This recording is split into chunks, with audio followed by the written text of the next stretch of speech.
अजितदादा हयात असताना, अजितदादा जिवंत असताना अजितदादांच्या घराबाहेर ब्लॅक मॅजिक केलं जातं. कदाचित नाशिकचाच जो भोंदू बाबा आहे त्या माध्यमातून दादांच्या घराबाहेर तिथं काळी जादू करण्याचा प्रयत्न, नाही तर पूजा करण्याचा प्रयत्न त्या ठिकाणी होतो.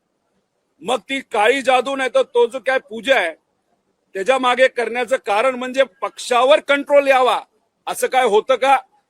त्यानंतर 28 तारखेला दुर्दैवी अजितदादांचा ऍक्सिडेंट झाला का घातपात झाला याची चर्चा आणि ते आम्ही सर्वजण शोधतच आहोत. पण योगायोग बघा, दुसऱ्या दिवशी म्हणजे 2 दिवसात पियुष गोयल साहेबांचं स्टेटमेंट देतं. काय स्टेटमेंट देतं की प्रफुल्ल पटेल हे अजितदादा पक्षाचे राष्ट्रीय अध्यक्ष झालेत.